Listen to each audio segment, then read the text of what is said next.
विश्व 24 न्यूज हर पल आपके साथ।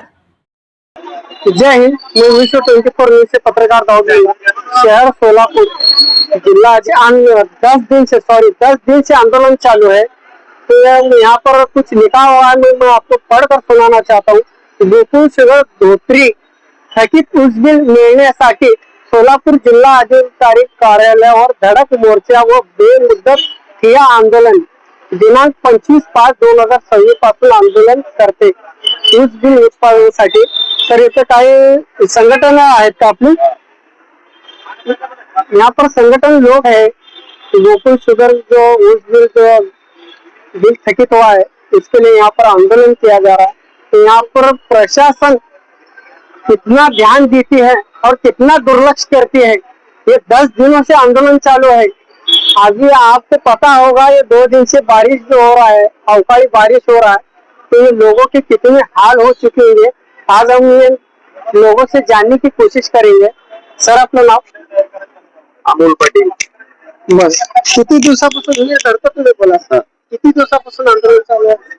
आम्ही मागच्या 10 दिवसापासून हे आंदोलन सुरू आहे। 25 तारखेपासून आजचा आंदोलनाचा 10वा दिवस आणि प्रशासन स्तरावर आम्ही जिल्हाधिकाऱ्यांना विनंती केलेली आहे की जास्तीत जास्त कमी वेळेमध्ये आमचं बिल आम्हाला द्या, आम्ही निघून जाऊ। प्रशासनानं आम्हाला सांगितले की आरआरसी चालू आहे, आरआरसी ची कारवाई चालू आहे। त्याच्या पुढचं तर ते काय सांगत नाही। आरआरसी हे ठीक आहे, त्यांना त्यांच्या नियमात हे करून नियमाच्या बाहेर जाता येणार नाही। आरआरसी करून त्या कारखान्याचा निलाव जप्ती काय जी प्रोसिजर आहे त्याच्यातून 1-2 महिन्याचा काळ जाणार आहे।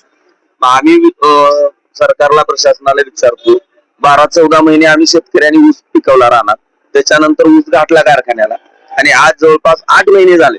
त्या 8 महिन्यात तुम्ही एकही रुपया आमचं बिल दिलं नाही, एकही रुपया। जर आमचं 8 महिन्यात जर तुम्ही एखादा हप्ता आम्हाला टाकला असता तर आम्हाला काय वाटलं नसतं ना। विचार करा, एखाद्या शेतकऱ्याच्या शेतात सगळाच ऊस आहे, 2 एकर आहे तर 2च्या 2 एकर ऊस आहे, काही जणांचा 5 एकरच्या 5 एकर ऊस आहे, दुसरं पीक नाही। मग दुसरं त्या रानात पिकत नसेल तर त्यांनी शेतात पोटाला का बिबे घालायची का? आपले दक्षिण सोलापूर मध्ये येते ना?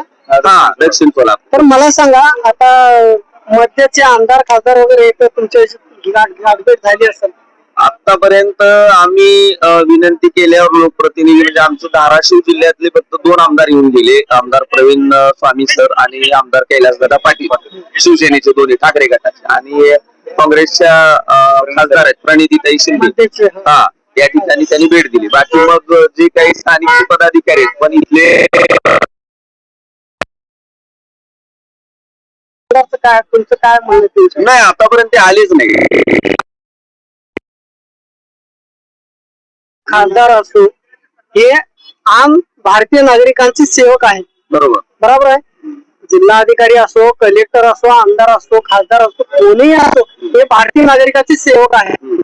मग तुम्हाला काय वाटतं, हे आता दक्षिण सोलापूरचे एक आमदार झाले, मग त्यांचं कर्तव्य आहे का नाही? तुम्हाला काय वाटतं? नाही, लोकप्रतिनिधीचं प्रत्येक सर्वसामान्य नागरिक आणि शेतकऱ्यासोबत जी नातं असतं ते पक्षाच्या पलीकडचं असतं। जर ते लोक नुसतं पक्ष म्हणून बसत असतील, कारण शेतकरी हा प्रत्येक पक्षाचा आहे। शेतकरी शेती करतो पण तो कुठल्या ना कुठल्या पक्षाशी विचारधारेशी निगडीत आहे। तर याचा अर्थ असा नाही की तो सर्वपक्षीय, पण शेतकऱ्याच्या मागे शेतकरी म्हणून उभे राहा। शेतकरी म्हणून तर आवाज उठवायला पाहिजे ना, त्यांनी उठवायला पाहिजे। आम्ही आव्हान करतोय ना, आम्ही तर स्पष्टपणे सांगितलंय की तुम्ही लोकप्रतिनिधी म्हणून तुम्हाला लाज वाटली पाहिजे। आज 10 दिवस झाले शेतकरी रस्त्यावर बसून आहे, आम्ही भोगून ठेवून तिथे शिजवून खातोय। काही जे दानशूर लोक आहेत, कोण आम्हाला केळं आणून देते, कोण पोहे देते, सुशला देते। आज काल एक मुस्लिम समाजाचे आमचे कांद्याचे व्यापारी आहेत, याकूब जैल पठाण म्हणून, जैलूल पठाण, त्यांनी आम्हाला दालच्या राईस आम्हाला रात्री खाऊ घातला। मग आम्ही विचार करतो ना, आमच्यासाठी कोणीतरी एक सर्वसामान्य नागरिक म्हणून लोक उभे राहतात। आज सुद्धा आम्हाला आप्पासाहेब भरमशेट्टी म्हणून, सॉरी, काशीनाथ भरमशेट्टी, तर आज संध्याकाळचं जेवण त्यांचं आहे। मग आम्ही आज जवळजवळ या सोलापूरच्या ठिकाणापासून जवळपास 70 गावचं शेतकरी आहे, 60-70 किलोमीटरच्या 100-125 किलोमीटरच्या अंतरावरचे शेतकरी आहेत। तेवढ्या लांबून लोकांचा डबा येणार आहे का? नाही येत। मग त्या लोकांच्या जेवणाची सोय, बरं आम्ही इथं काय आमचं वेगळं काय मागण्यासाठी बसलो नाही, सरकारला सरकारचं द्या म्हणून बसलो नाही। आम्ही आमचं पिकवलंय, ते सरकार त्या कारखान्याला विकलंय, त्याने त्याच्यातून फायदा कमवलाय, दिलेल्या ऊसातून साखर काढली आहे, त्या साखर मधून मोल्याशीच बगॅस त्याला मिळाले आणि तो फॉर्च्युनर घेऊन हिंडतोय। तर आमचा फायदा, त्याचा फायदा काढून घेऊन आमचा आम्हाला दे। एवढंच म्हणणं आहे, दुसरं नाही काय. सरकारला काय लाजवानी गोष्ट असं काय तुम्हाला वाटतं? नाही, लाज म्हणजे अगदी काय राहिलंच नाही. काय राहिलं नाही. एक लक्षात घ्या, निव्वळ चोर धंदा झालेला आहे. सहकार आयुक्त म्हणजे साखर कारखानदारी या दोघांच्या संगनमतानं चालतं शासन स्तरावरती. या सहकार आयुक्तातनं या कारखान्याला परवानगीच दिलेली नाही. गाळं खांबावचा परवाना नाही या कारखान्याकडे. यानं कारखाना चोरून जबरदस्ती दांड दडपशाहीनं चालू केलेला आहे. तो कुणाला माहित नाही याचा गाळक परवाना नाही. ते आता आमच्या शेतकऱ्याच्या लक्षात आले की याला गाळक परवाना नाही, पण आता सगळं तीर कमानीतून निघून गेला. आता काय करणार? पण गाठले ना आम्ही. सरकारचं काम आहे, साखर आयुक्ताचं काम आहे त्याच्यावर डायरेक्ट FIR नोंद करणे, त्याला जेलमध्ये टाकणे. पण सगळी मिली बघत आहे, सगळ्याची किशे गरम झालेली आहे. महाराष्ट्राचे मुख्यमंत्री देवेंद्र फडणवीस साहेब कांद्याला हमी भाव देण्यासाठी मी इतकं लढलो, हे केलं ते केलं म्हणते. तिकडे आता एक महिना दीड महिना झाला असेल ते कांदा भाव वाढून, ते पण गेल्या आठवड्यात. पण शेतकरीला एवढा त्रास सहन करावा लागतो. तर खरं राजनीतीमध्ये काय करायला पाहिजे? नाही, याच्यात तुम्हाला एक सांगतो. आता आमचा मूळ मुद्दा आहे ऊसाचा, तो भरकटू नये. आता तुम्ही कांद्याचा प्रश्न विचारला तर ते सांगतो.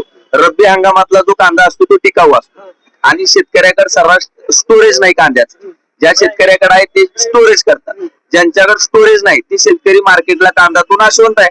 त्याला जास्त दिवस आपण टिकू शकत नाही, त्याला स्टोरेजचं स्वतंत्र यंत्रणा लागते.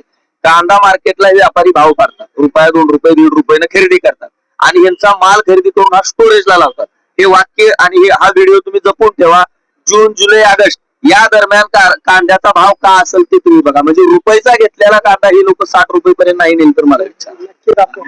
तो दोस्तों, मैं यहाँ पर इन लोगों के साथ में बैठा हूँ, तो ये 10 दिन से यहाँ पर ठिया आंदोलन कर रहे हैं.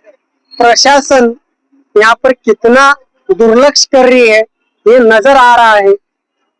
ये भारतीय नागरिक है और शेतकरी है, तो शेतकरी को ये सरकार किस तरीके से देखती है ये नजर आ रहा है. अगर एकंदरित यहाँ पर आंदोलन में कुछ हुआ तो पुलिस प्रशासन पहले ताबड़तोड़ एक्शन मोड. तो मैं कहता हूँ पुलिस प्रशासन थोड़ी कुछ तो भी थोड़ा सा नागरिकों के लिए थोड़ा कुछ तो रहेगा. किसी की सरकार में दबाव में आकर इतना क्यों भारतीय नागरिक को इतना सितम क्यों?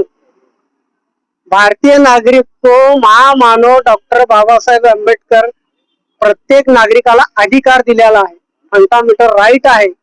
एवढं असून सुद्धा भारतीय नागरिकाला एवढा त्रास का? जय हिंद. विश्व 24 से पत्रकार दाऊद मुल्ला और मेरे साथ कैमरामैन सुभान मुल्ला. राज्यातील महत्त्वाच्या आणि आपल्या भागातील ताज्या बातम्या पाहण्यासाठी आजच आमच्या विश्व 24 न्यूज चॅनलला YouTube वर सबस्क्राईब करा आणि बेल आयकॉन प्रेस करा.